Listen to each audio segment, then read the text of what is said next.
Aujourd'hui, nous allons voir le fonctionnement de l'Église en tant que corps de Christ. Le fonctionnement de l'Église en tant que corps de Christ. Comment est-ce que Dieu a prévu que l'Église fonctionne? Lisons dans Romains 12, 4 et 5. Nous avons plusieurs membres dans un seul corps. Tous les membres n'ont pas la même fonction, ouais.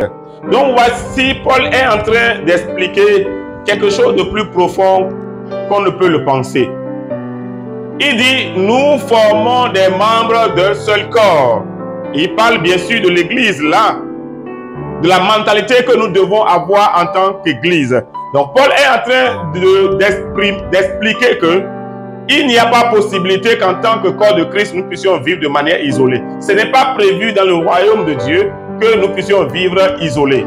Nous devons nous voir comme un corps où chacun de nous, nous constituons des membres dans un corps et nous fonctionnons, ou bien nous devons fonctionner ensemble. Et quand vous poursuivez, il a parlé des dons où les gens ont des dons différents. C'est-à-dire quoi? Les membres d'un corps, c'est-à-dire les bras, le pied, la tête et quoi, les autres choses, chaque chose a une fonction bien précise, n'est-ce pas? Sur un corps, chaque chose, chaque membre a une fonction bien précise. Et lisons dans Colossiens 1, verset 18. Et il a dit là-bas que Jésus est la tête de ce corps-là. Colossiens 1, 18. Il est la tête du corps de l'Église. Ça veut dire que l'Église est un corps. Nous sommes d'accord. Il est en train de faire comprendre ici que l'Église est un corps. L'Église n'est pas d'abord une organisation. L'Église n'est pas d'abord, comment je vais dire, une dénomination. L'Église est d'abord un corps. Quand je parle d'Église, je ne parle pas d'Église en tant que nom. Je parle d'Église en tant que entité générale et en tant qu'Église universelle. C'est d'abord un corps. Et ce corps-là a une tête. Il dit, il est la tête du corps de quoi? Il est la tête du corps de l'Église. Il est la tête du corps de l'Église. Donc là, c'est clairement dit que l'Église est un corps et a une tête. Et la tête, c'est quoi? C'est Jésus-Christ. Donc, il est la tête du corps de l'Église. Ce qui veut dire que nous autres, là, nous sommes le reste. Si on enlève la tête, le reste, là, c'est ça qui est l'Église. Et Jésus est la tête. Il est important que nous puissions comprendre cela. Maintenant, est-ce que la main peut décider de vivre à part? Est-ce que la main peut se lever un jour pour dire, bon, moi là, je ne m'attends plus avec le pied, et donc je vais me couper de ce corps-là? Non, la main peut dire ça, non? Elle peut le dire un jour. Maintenant, sauf que le jour où elle va décider, ou un membre de ce corps va décider de se mettre à part, et on va le couper de ce corps, est-ce qu'il peut continuer par vivre? Il ne peut jamais continuer par vivre. Mais est-ce que le corps peut continuer par vivre? Le corps peut continuer par vivre, certainement avec handicap, mais le corps peut continuer par vivre. Vous comprenez pourquoi est-ce que le corps de Christ va mal aujourd'hui?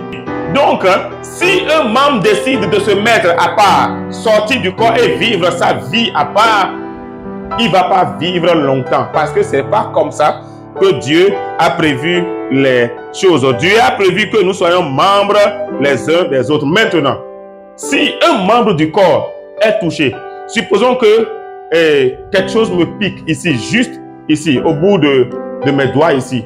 Est-ce que c'est le doigt seul qui va sentir la douleur? C'est tout le corps qui va sentir la douleur. Ce qui veut dire quoi? Dans le corps de Christ, les gens vivaient en collaboration les uns avec les autres. Et l'image parfaite de ça que nous avons vu, c'est dans Actes 2, je crois, verset 42, où on dit que ils vivaient tous dans un commun accord. Ils mettaient les choses ensemble. Il y avait l'amour fraternel. Ce qui touche un a touché tout le corps de Christ. Mais est-ce que vous pensez qu'aujourd'hui c'est comme ça? Tu as ton problème c'est ton problème à toi. Va faire face à ça. On ne ressent plus les uns les autres comme un membre de notre propre corps. Mais nous vivons d'une manière indifférente les uns par rapport aux autres. Alors que quand un membre est affecté, c'est tout le corps qui doit être affecté. Ici, tout au moins, nous savons que nous représentons le corps de Christ ici. N'est-ce pas? Ça veut dire que le jour où un sera touché, c'est tout le monde qui doit se sentir concerné. On ne doit pas dire que c'est lui son problème. Il n'a qu'à aller régler ça. Mais pourtant, c'est ce que nous voyons aujourd'hui, n'est-ce pas? Est-ce que nous voyons aujourd'hui? Et c'est vraiment déplorable. Et c'est pourquoi le corps de Christ va vraiment et véritablement mal. Donc, chaque membre du corps de Christ a une fonction précise. Et les résultats, c'est-à-dire, si je prends ma main pour laver mes habits, et c'est la main, celui qui porte l'habit, c'est tout le corps, n'est-ce pas? Ça veut dire que la main est faite pour travailler comme ça, mais c'est tout le corps qui en bénéficie. Si la dent mâche l'aliment, est-ce que c'est elle qui en bénéficie? C'est tout le corps qui en bénéficie. Donc, chaque membre du corps de Christ a une fonction précise, mais les résultats sont à l'actif du corps de Christ en général. Mais aujourd'hui, chacun a son royaume. On ne se voit plus comme corps de Christ, on se voit comme... on se qualifie en termes de dénomination. On se qualifie en termes de dénomination. Alors que la Bible dit que si un royaume est divisé contre elle-même, contre lui-même, il ne peut pas résister. Voilà comment le diable a réussi à séparer le corps de Christ. Chacun s'occupe de ça, de ce qui le concerne. La tête du corps de Christ qui est Jésus, lui fait quoi? Qu'est-ce que la tête fait? C'est la tête qui réfléchit et qui prend les décisions. N'est-ce pas? Ce qui veut dire que l'Église ne doit prendre aucune décision sans consulter le Seigneur. L'Église ne doit rien faire sans consulter le Seigneur qui est la tête de l'Église. Voilà comment l'Église doit fonctionner. Voilà comment l'Église doit fonctionner. Mais aujourd'hui, nous voyons tellement de programmes qui se font uniquement dans un seul objectif. Qui connaît? La foule. 1, 2. Chercher l'argent. 3. Promouvoir le nom du bishop. Gagner la foule, chercher l'argent et promouvoir l'image du bishop ou de je ne sais pas, pasteur, évangéliste ou tout ce qu'on veut. Les programmes ne sont plus faits parce que cela doit profiter au corps de Christ ou bien cela, c'est Christ qui a initié cela. On sent que le Seigneur, on a senti que voici le Seigneur veut, ce que le Seigneur veut que nous fassions pour le bien de son corps. Non, et les sous nous rendent plus bien. Comment on va faire? On va faire semaine de réveil. Les membres sont en train de diminuer, sont en train de fuir. Il y a un autre prophète très fort qui est venu là-bas, qui s'est installé là-bas. Et nos membres sont en train d'aller là-bas. On dit plus, on dit nos membres sont en train d'aller là-bas. Qu'est-ce qu'on va faire? Il faut organiser des programmes. Donc en réalité, ce n'est pas parce que Christ a inspiré cela, mais juste pour maintenir les gens. Les brebis appartiennent à qui? À Christ. Les brebis n'appartiennent à personne. Et c'est parce que la plupart des églises fonctionnent, quand je dis église, bâtiment, je parle de bâtiment, fonctionnent dans la mentalité commerciale. L'œuvre de Dieu dans l'église n'est plus vue comme un sacerdoce, n'est plus vécue comme un appel, mais c'est vécu comme une entreprise économique qui doit générer. Et donc tous les programmes qu'on organise et qu'on fait vont dans le sens de générer soit les finances ou de vider une église au profit d'une autre. J'ai écouté un homme de Dieu qui a dit ça un jour. Mon épouse et moi, on était là. Le jour là, c'est fini. J'ai coupé avec lui. J'ai coupé définitivement avec lui ce jour-là. Il dit, j'ai invité un prophète. Et il dit, est-ce que vous savez pourquoi l'église qui est à côté de moi là, c'est ces membres-là que je vise. Si il nous a dit ça directement, c'est pas qu'il n'a pas dit ça de manière camouflée, directement avec les mots que j'utilise. Si Dieu peut faire que là-bas puisse vider pour remplir ici, il a dit ça directement, c'est pas qu'il a contourné, non, il a dit ça directement. J'ai dit, Seigneur Jésus, qu'est-ce que les gens ont compris de l'église? Est-ce que c'est comme ça que l'église doit fonctionner? Non, ce n'est pas l'église que notre Seigneur voudrait avoir. Non. Il dit, si tu m'aimes, paie mes brebis, n'est-ce pas? Conduis mes brebis. Si tu m'aimes, paie mes brebis. C'est tout ce qu'il a dit. Et ce n'est pas ce que nous avons envie véritablement de vivre. Nous n'avons pas du tout envie de vivre des choses comme ça. C'est Christ qui est la tête, c'est lui qui réfléchit, c'est lui qui prend les décisions et il inspire au reste du corps. Et le corps fait quoi? Avant que je ne décide d'aller là-bas, la décision vient d'où? C'est ici, n'est-ce pas? Si je me lève pour aller là-bas, c'est parce que j'aime réfléchir à ça. C'est comme ça que ça doit être. C'est comme ça que l'Église doit fonctionner. Parce que vous savez, les pensées naissent du cœur, n'est-ce pas? Le cœur, c'est la source de notre vie. La source, c'est qui? Le dimanche dernier, on a parlé de ça. La source, c'est qui? Le Père est une source. Et c'est du cœur que les pensées montent. Donc Jésus lui-même, sa source, c'est Dieu. Il dit, je ne fais rien que ce que je vois faire au Père. Je ne sais pas si vous voyez. Lui tire les choses de son Père. Le Père n'a pas d'alliance avec toi et moi. Le Père a d'alliance avec Christ Jésus. Donc tout ce dont on est bénéficiaire aujourd'hui, c'est par Jésus et grâce à Jésus. Est-ce que vous comprenez? Si nous sommes, Jésus est le fils légitime. Nous sommes des fils adoptifs du Père. Est-ce que vous comprenez? C'est exactement cela. Donc lui tire les choses de la source qui est son Père. Et il nous les transmet, nous, en tant que son corps, pour qu'on puisse l'accomplir. Et il est très important, frères et sœurs, que nous puissions comprendre. Donc, c'est une synergie totale. C'est une collaboration totale entre nous et le Christ que nous servons. Et pour un résultat parfait, tous les membres du corps de Christ doivent travailler ensemble. Doivent travailler ensemble. Il ne doit pas avoir de différents royaumes. Voilà pourquoi le verset 3 de Romains 12 nous exhorte à faire quoi? Il nous exhorte à ne pas avoir une trop haute opinion de nous-mêmes.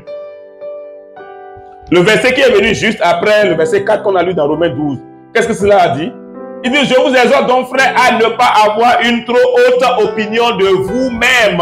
On dit, ah ouais, et nous remercions le Seigneur parce qu'aujourd'hui, nous avons 60 000 membres, 50 000 membres. On ne le dit pas réellement parce que dans le cœur, on retourne là à Dieu, mais on est en train de dire, oui, nous-mêmes là, vraiment, on a quand même, nous sommes quand même forts quelque part et tout ça, c'est à notre actif. Tant qu'il n'y a pas d'unité, il n'y aura jamais de résultat voulu par le Seigneur. Tant qu'il n'y a pas d'unité. Et nous devons lutter pour cela. En tant que corps de Christ, nous devons avancer ensemble. Chacun doit chercher à savoir quel est mon rôle dans le corps de Christ. À quoi est-ce que le Seigneur m'appelle dans le corps de Christ? Et ça, nous allons parler de ça à l'école de disciples quand on va parler des ministères. Encore que là, aujourd'hui, il y a beaucoup de confusion en termes quand on parle de ministère. Il y a tellement de confusion, il y a tellement de 10 000, 40, tellement d'idées de confusion sur ce que la Bible appelle ministère. Mais ce qui est important, ce n'est pas ce que moi je pense. Ce n'est pas ce que tel ou tel pense. Ce n'est pas ce qui semble être convaincant. Parce que telle personne est éloquente. Non. Ce qui compte, c'est ce que la parole de Dieu a dit. Qu'est-ce que la parole de Dieu a dit? Je dois retrouver ma place, ma fonction dans le corps de Christ. Voilà pourquoi nous avons parlé le dimanche dernier de l'importance d'avoir une famille spirituelle à laquelle il faut se reconnaître, il faut s'identifier. C'est important. Voilà pourquoi la Bible dit, là où 2 ou 3 sont unis en mon nom. Quand nous parlons de famille spirituelle, nous ne parlons pas de 40 000 membres, de 60 000 membres. Non, nous parlons des groupes de personnes qui se réunissent au nom de Jésus, pour lui. Parce que tout est de lui, par lui et pour lui. Tout pour lui et rien pour nous. Parce que nous, notre gloire est dans lui, sa gloire. Alléluia. Notre gloire est dans lui, sa gloire. Tout est à lui. Tout est sorti de lui. Et tout se passe par lui. Et tout est pour lui.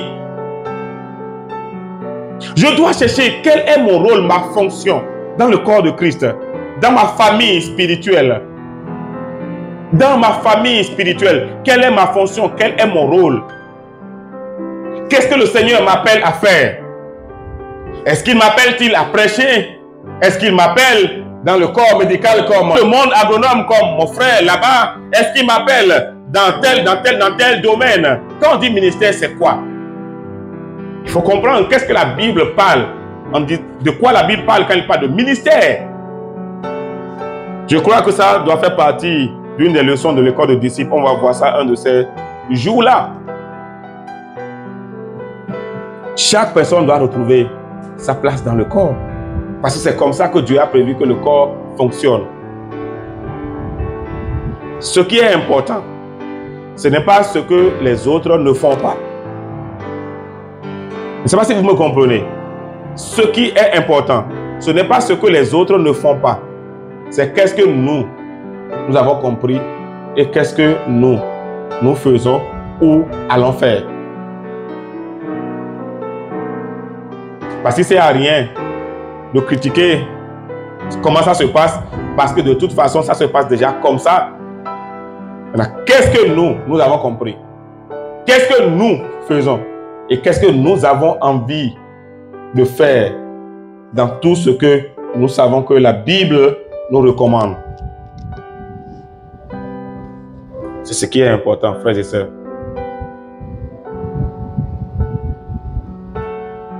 L'autre manière par laquelle l'Église doit fonctionner, c'est en tant qu'épouse de Christ. On a parlé du corps de Christ, n'est-ce pas? L'Église doit fonctionner en tant que corps et chaque personne doit retrouver sa place dans ce corps. Chaque personne doit retrouver sa place dans ce corps. Et savoir qu'est-ce que Dieu attend de lui. En tant qu'épouse, il est important de comprendre que du point de vue terrestre, du point de vue fonctionnement sur la terre, l'Église est vue comme corps de Christ. Ça, c'est du point de vue fonctionnement, du point de vue terrestre de l'Église. L'Église est vue comme corps de Christ.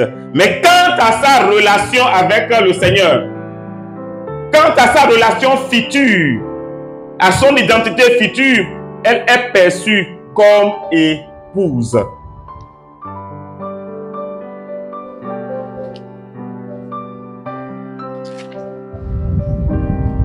Je réexplique. La manière dont l'Église doit fonctionner sur la terre avec Christ, c'est comme en tant que corps de Christ. C'est Christ qui décide et nous appliquons. Lui décide et nous appliquons. Ça, si vous comprenez. Mais quant à notre relation avec lui, on est perçu comme une épouse ou future épouse par rapport à notre destinée finale. La destinée finale de l'Église, c'est en tant qu'épouse de Christ.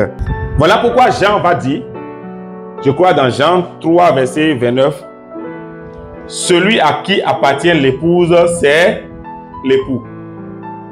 Celui à qui appartient l'épouse, c'est l'époux. Pourquoi?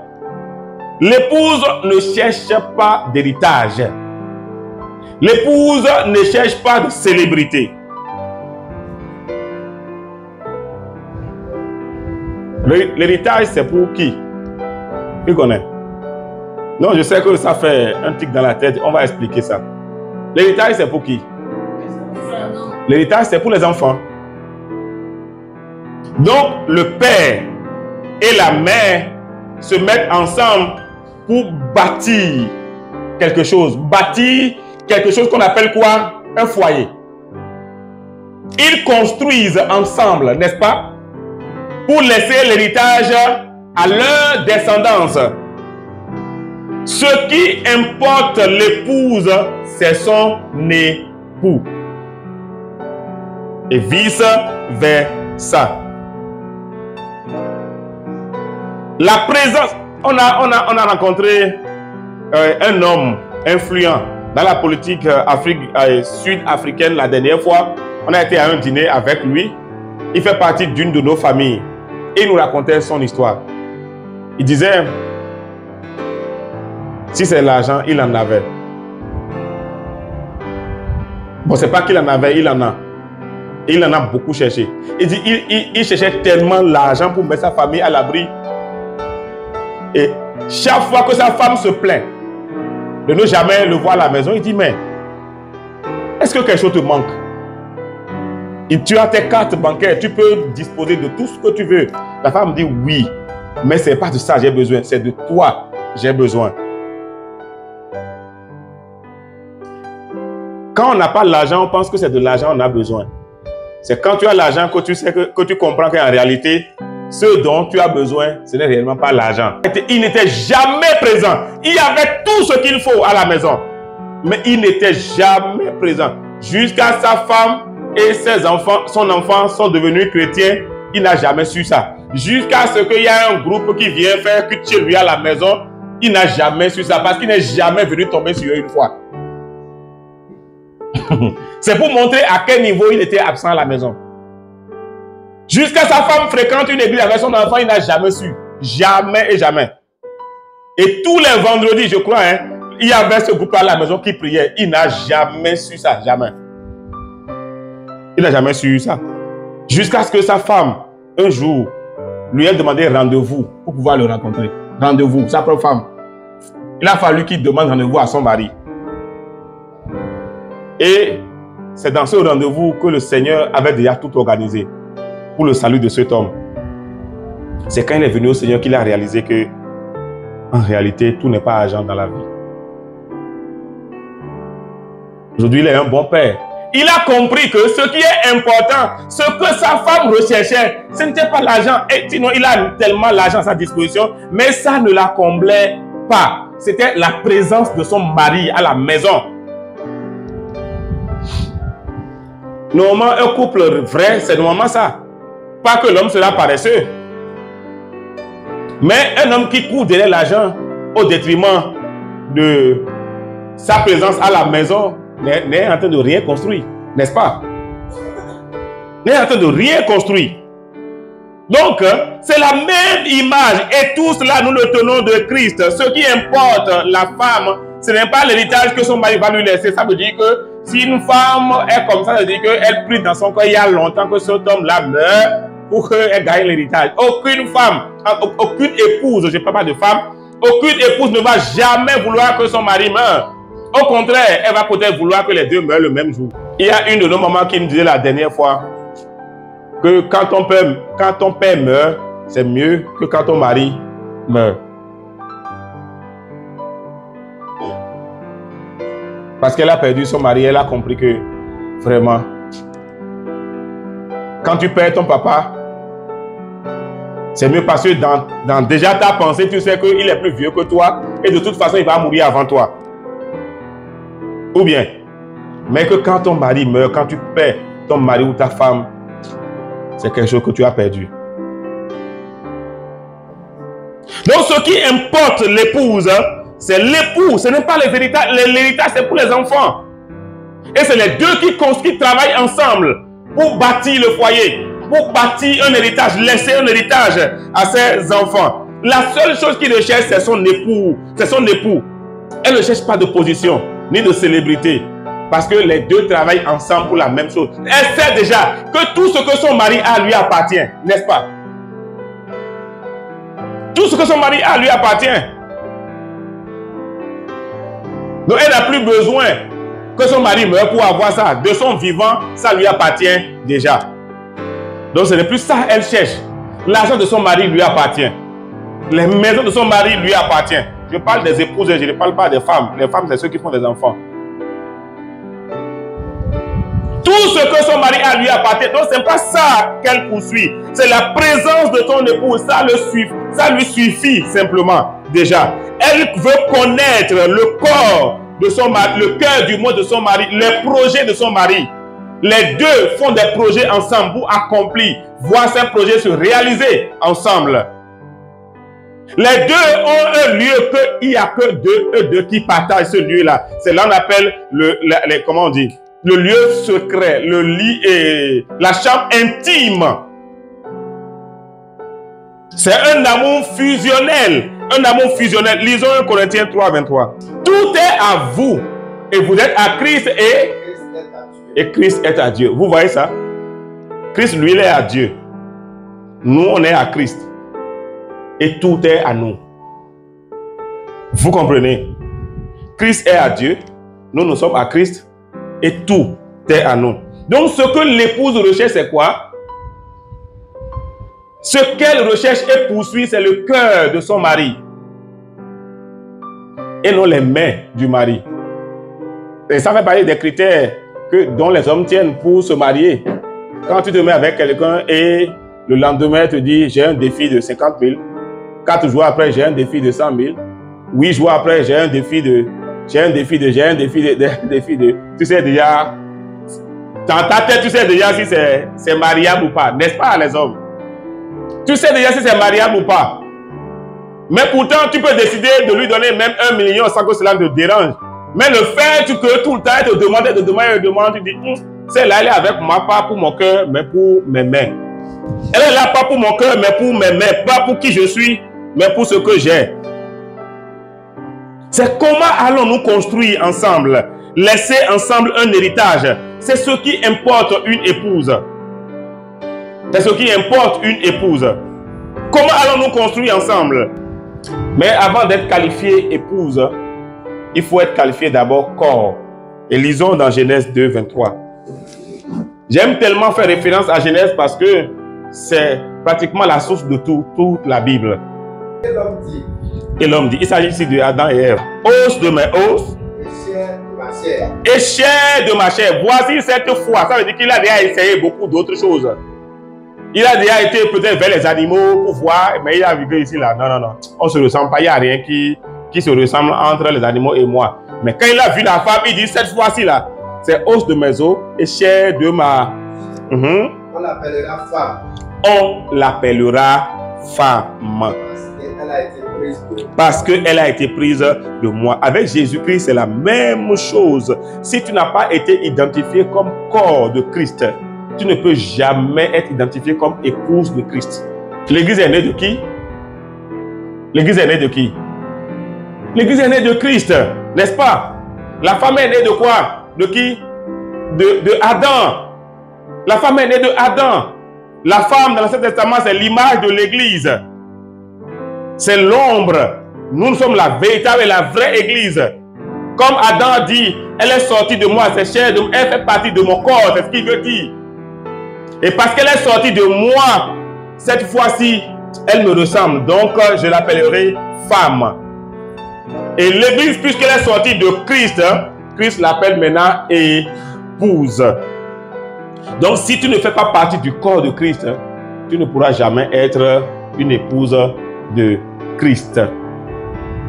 Dans notre relation avec le Seigneur, il est très important de comprendre cela.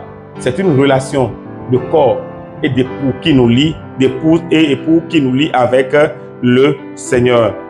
L'épouse s'intéresse au projet de son époux et de comment se positionner comme une aide pour lui. Comment se positionner comme une aide pour lui? Elle s'intéresse à s'identifier, à identifier la mission de son épouse ou sa mission à côté de son époux et de bâtir avec lui. C'est d'abord ça.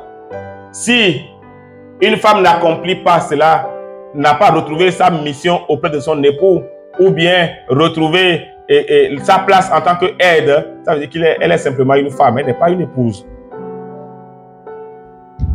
Dans notre relation avec le Seigneur, nous devons véritablement découvrir, prier du Seigneur. Quel est ton cœur? Quel est le battement de ton cœur?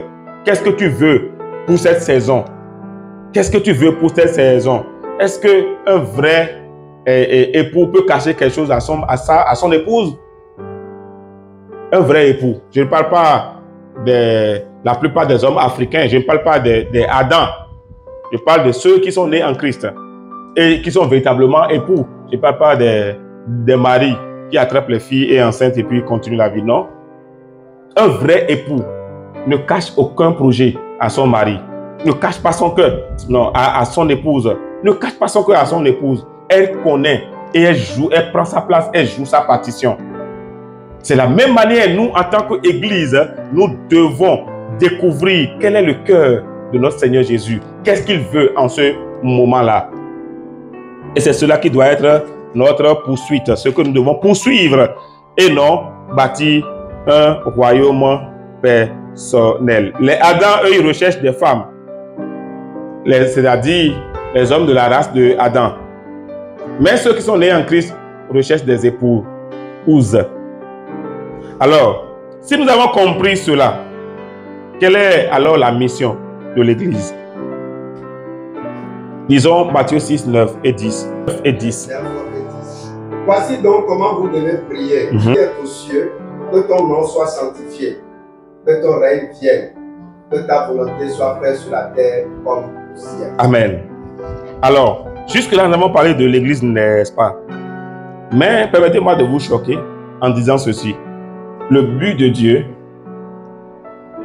ce n'est pas l'Église.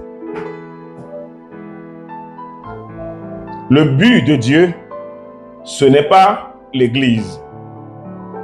L'Église est un canal. L'Église est un instrument pour accomplir le but de Dieu. Je ne sais pas si vous comprenez. Le but de Dieu, ce n'est pas l'Église. L'Église est un canal. L'Église est un instrument pour accomplir le but de Dieu, pour atteindre le but de Dieu. Le but de Dieu, c'est quoi? C'est son royaume. Que quoi? Que ton règne vienne, n'est-ce pas? Est-ce que le passage a dit, hein? Que ton règne vienne et que ta volonté soit faite où? Au ciel. Parce qu'au ciel, la volonté de Dieu a été déjà faite. On dit que ta volonté soit faite sur la terre comme au ciel. Voilà le but de Dieu. Là où le règne de Dieu a disparu, là où le règne de Dieu manque, c'est sur la terre.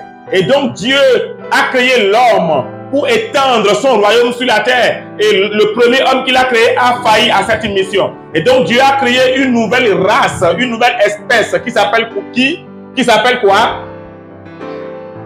Qui s'appelle Église. Pour continuer cette mission et atteindre cet objectif de Dieu. Amener le règne de Dieu. Donc l'Église est le canal par lequel Dieu veut faire passer son règne pour le manifester sur la terre. Voilà la mission de l'Église. Voilà la mission de l'Église. Manifester le règne de Dieu sur la terre. Accomplir la volonté de Dieu sur la terre. Accomplir la volonté de Dieu sur la terre. Ou encore influencer la terre par les valeurs divines. Voilà la mission de l'Église. Donc il est bien de comprendre que le but de Dieu, ce n'est pas l'Église. Parce que si vous croyez que le but de Dieu c'est l'Église, ça veut dire que nous tous on va implanter des églises seulement et dire Seigneur merci, allez s'asseoir. Ou bien on va simplement implanter les églises et dire ok, soyez en train de chanter, c'est tout, soyez en train de prier du matin jusqu'au soir. Bon, et puis attendons quand Jésus va revenir, on va aller au ciel. Ça n'a aucun sens alors. Le but de Dieu, c'est son royaume. C'est voilà pourquoi quand Jésus est venu, il a dit quoi? Le royaume de Dieu est proche. Jésus n'a fait que parler du royaume. Il a prêché le royaume et il a démontré. Et c'est à partir de là maintenant que nous allons commencer par parler du royaume. Qu'est-ce que le royaume? On ne va pas parler de ça aujourd'hui. Mais comprenez que le but de Dieu, ce n'est pas l'Église. Le but de Dieu, c'est son royaume. Son royaume sur la terre. Et sa volonté sur la terre comme au ciel. Et l'Église est le canal de manifestation de ce royaume-là. L'évangile, c'est le règne de Dieu. Où Christ est assis sur son trône. Où Christ est assis sur le trône. C'est ça l'évangile. C'est le règne de Dieu où Christ est assis sur le trône. Et l'homme ne doit pas chercher à vivre de lui-même, par lui-même et pour lui-même. L'évangile que nous prêchons, c'est le règne de Dieu où Jésus est assis sur le trône. Il est le roi des rois. Et nous ne devons pas, en tant qu'Église, à chercher à vivre de nous-mêmes, pour nous-mêmes et par nous-mêmes. Nous devons tout faire de lui, par lui et pour lui. C'est parce que l'homme aujourd'hui cherche à s'asseoir sur le trône qui appartient à Jésus. Voilà pourquoi tout se disloque. Tout est en train de se disloquer aujourd'hui. Parce que l'homme est assis sur le trône qui appartient à Christ. Quelqu'un implante l'église, vous rentrez là-bas, tout tourne autour de lui. On parle de lui du début jusqu'à la fin. Les gens connaissent plus Daddy que celui pour qui on leur a dit de venir pour qu'ensemble on puisse l'adorer.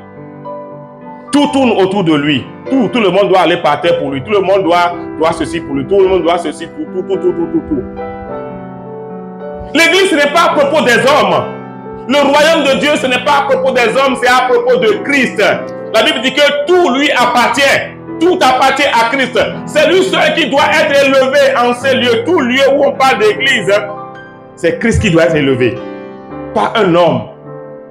Pas un homme. Partout où vous allez. Et qu'on parle et que vous voyez que ici, maintenant, là, 90% du culte, là, ça tourne autour du leader.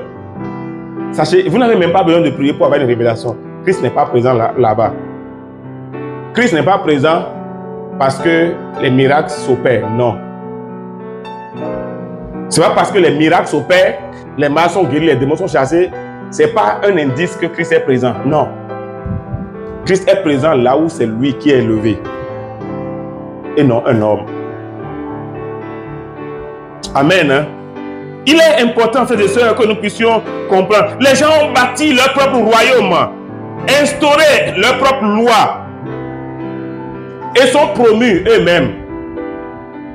Ils se promeuvent eux-mêmes. Ils ont bâti leur propre royaume. Tu rentres, c'est sa photo qui a rempli partout. Que Dieu nous aide. Que Dieu nous aide véritablement. Comme je l'ai dit, ce qui est important pour nous, ce n'est pas ce que les autres font déjà, c'est ce que nous allons faire pour apporter, pour jouer notre rôle dans le corps de Christ. Le pied ne va pas dire, comme la main ne joue pas son rôle, moi-même je ne vais plus aller quelque part. Est-ce que le pied va dire ça? Si la main n'a pas joué son rôle, le pied, lui, doit continuer pas à jouer son... Si le pied ne joue pas son rôle, la main, là où elle est, elle peut quand même continuer pas à jouer son rôle. La langue ne va pas dire parce que la dent ne fait que marcher sur moi à tout moment, je ne vais plus et recevoir la nourriture. La dent même n'a qu'à se débrouiller. Non, là, elle va continuer pas à jouer son rôle. Donc, c'est qu'est-ce que nous voulons vivre en tant que une partie, en tant que membre du corps de Christ. Nous ne voulons pas être cette assemblée où le pasteur est plus connu que Christ lui-même à qui l'église appartient. Nous ne voulons pas vraiment être cette assemblée-là. Jésus ne nous a pas arrachés du royaume des ténèbres pour nous ramener dans notre propre royaume. Non. Écoute bien, c'est ça. Il nous a arrachés du royaume des ténèbres pour nous amener dans le royaume de son Fils bien-aimé qui s'appelle Jésus-Christ de Nazareth. Être enfant de Dieu, c'est vivre pour la gloire de Dieu. Le royaume nous donne le mandat. Donne le mandat à l'homme de dominer la terre. Donne le mandat à l'homme pour dominer la terre. Dieu n'a pas changé son objectif depuis le débat. Depuis le départ, quand il a créé Adam et Ève, il dit dominer, assujettir. Il n'a pas changé ça. C'est la même chose. C'est ce mandat que nous avons reçu. Le royaume de Dieu n'est pas d'atteindre Dieu. Je vais vous expliquer cela. Souvent, nous prêchons aux gens, nous disons, donne ta vie au Seigneur et tu vas aller au ciel. Dieu ne nous a pas dit d'amener les gens au ciel. Ce n'est pas notre mandat. Dieu nous a dit d'amener le ciel aux gens. C'est ce qu'il nous a dit. N'est-ce pas? Que ton règne vienne. Il ne nous a pas dit d'envoyer les gens au ciel. Ça, c'est un sentiment des défaitistes. Quelqu'un qui a vu qu'il a échoué, il n'a plus d'espoir. Dieu ne nous a pas, ce n'est pas notre mandat d'envoyer les gens au ciel. Notre mandat, c'est d'envoyer le ciel aux gens. C'est Dieu qui est venu vers nous, n'est-ce pas? Est-ce que nous comprenons un peu cela? Donc le royaume, ce n'est pas de fuir la terre pour aller au ciel. Le royaume, c'est produire un impact sur la terre avec les valeurs du royaume. C'est produire une influence sur la terre et dans les systèmes avec les valeurs du ciel. C'est ça le royaume de Dieu. C'est ça le royaume. Ce n'est pas plus que ça. Pourquoi nous voulons fuir la terre? Si je demande combien sont pressés que Jésus vienne ici, maintenant tout le monde va lever la main, n'est-ce pas? Mais est-ce que nous avons le sentiment d'avoir déjà accompli ce pourquoi on est envoyé sur la terre? Non. Mais pourquoi on veut fuir pour aller au ciel? Est-ce qu'on va au ciel? Le ciel est déjà en nous, non? Non, en réalité, on rentre à la maison, en fait. Est-ce que si tu sors pour aller au marché, tu t'inquiètes de « Oh, je peux manquer la maison, hein ». Est-ce que c'est déjà arrivé à quelqu'un d'avoir peur de manquer sa propre maison, de retrouver dans sa propre maison? On dit que tu portes les marques de quelqu'un. Tu es son fils. Et tu dis, il ne faut pas que je rate le ciel. Hein. Donc le royaume, c'est apporter le ciel aux gens. Ça veut dire que ton règne vienne. Il n'a pas dit, envoie-les au ciel. Il a dit, je ne te prie pas de les ôter du monde, mais de les protéger. Mais aujourd'hui, quand on voit, notre évangile est uniquement tourné autour de donne ta vie au Seigneur Jésus, quand tu mourras, tu iras au ciel. Non, c'est pas ça. Dieu nous a dit d'aller prêcher. Il nous a dit apporter le royaume aux gens. Aller au ciel, être dans tout ça. Il nous a dit de vider la terre pour, sinon, on a quitté là-bas, non? On existait où avant? En Dieu, n'est-ce pas? On existait tous en Dieu. Quand Dieu a fait la mode de terre, là, est-ce que ça a de vie? Adam qu'il a déposé dedans, là, ça a quitté où? En lui. C'est lui qui a soufflé ça. Donc on était tous en lui, non? Si son but là, c'est qu'on soit rapatrié rapidement de la terre vers le ciel, pourquoi il ne nous a pas laissé là-bas en même temps? Pour nous manifester au ciel, au lieu de nous manifester sur la terre. Donc le royaume, ce n'est pas d'amener les gens au ciel, mais d'amener le ciel sur la terre. Et c'est là que nous allons parler de qu'est-ce que le royaume à partir du dimanche prochain. Et je vous invite vraiment à être là. Pas seulement être là, mais aussi à inviter vos amis, vos frères à être là. Nous voulons véritablement avoir une mentalité transformée. Pour pouvoir savoir de quelle manière nous sommes appelés à faire les choses. Et il y a un bénéfice énorme dans le fait de comprendre les voies du Seigneur. De saisir le cœur de Dieu. Alors nous allons baisser les têtes, nous allons prier. Tu vas prier ce matin et tu vas dire, Seigneur, si jusque-là, je n'ai pas encore retrouvé ma place dans ton corps, je prie que tu m'accordes cette révélation. Ou si je sais que je suis dans cette place, à cette place-là, dans le corps de Christ, mais ce que tu m'as appelé à faire, l'influence que tu m'as appelé à avoir, l'impact que tu m'as appelé à avoir, je ne suis pas en train d'avoir cet impact et cette influence-là. Seigneur, je prie que tu m'aides à partir d'aujourd'hui. Prie au nom de Jésus. Aide-moi, Seigneur. Aide-moi véritablement à être un véritable canal de transmission de ton royaume. Un canal par lequel tu vas passer pour influencer, impacter, libérer le ciel sur la terre, apporter ton règne partout où je passe, Seigneur. Laisser une trace et un impact qui parlera de toi. Aide-nous, Seigneur, en tant que corps de Christ, à ne pas vivre isolé, mais à découvrir notre place et à l'occuper pleinement, Seigneur. À nous laisser diriger par toi, à être un seul canal par lequel tu vas te manifester à chaque instant, partout où nous passons, partout où tu nous places, Seigneur. Béni soit ton nom, Jésus. Merci pour ce jour, merci pour ce temps de culte que nous avons passé ensemble avec toi. Bénis les frères, bénis les sœurs, Seigneur. Merci, Jésus. Merci, Éternel. Dans le nom de Jésus, nous avons prié. Amen. Amen.